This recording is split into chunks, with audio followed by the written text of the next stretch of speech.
Breaking news. And we are following two big breaking stories at 5 o'clock. The CDC now urging everyone, vaccinated or not, to stay off cruise ships. This comes as the agency investigates dozens of ships with sick passengers now on board. But first up, COVID cases in Florida breaking the record that we said just yesterday. You can see from this latest graph, the purple on the far side, that number is way up there, and it shattered the record. Nearly 78,000 cases reported yesterday alone. That is a 66% increase from the previous record that was set in the green just the day before.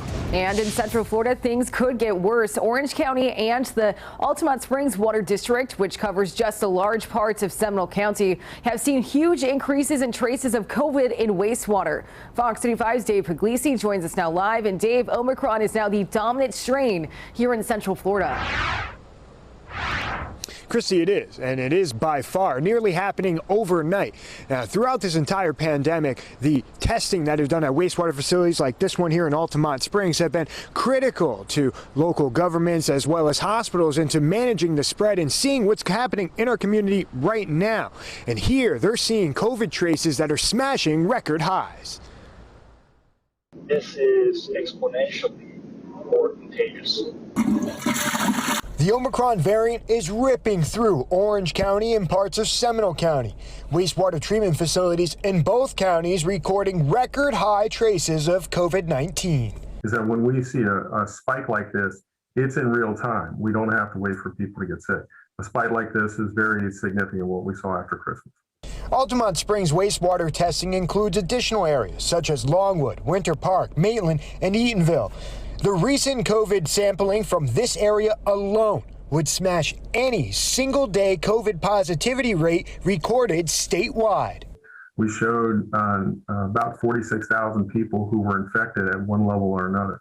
Orange County's wastewater sampling also recording record highs across all three zones.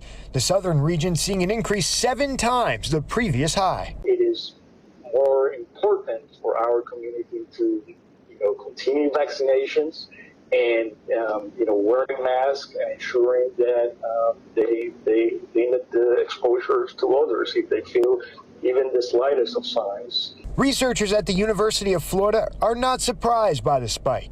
It's one they projected to happen, although not at the rate we are seeing. It will peak probably quickly and sometime in January, I predict, and then come down rather quickly. Now, UF researchers had originally predicted that peak in January that they're now predicting to have originally happened in February. And they think that this whole thing could last, this whole peak, about a month to a month and a half. Now, Altamont Springs as well as Orange County have alerted local hospitals so that they can prepare in case the next spike is in hospitalizations.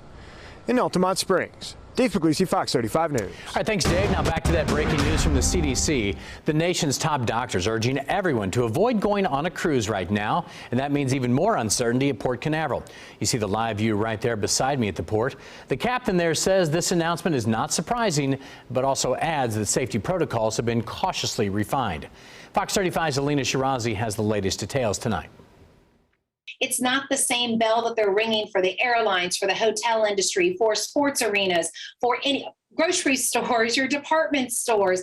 The CDC released new guidance encouraging all travelers, even those vaccinated, to avoid cruising amid the spread of the Omicron variant. Travel Planners International Vice President of Engagement Jen Lee says she believes it's an overblown reaction. It's perplexing because, quite frankly, the cruise industry does more than any other industry out there to make it as safe as possible for clients to enjoy their products. I mean, between masks, social distancing, pre-testing, requiring vaccinations, ongoing measures.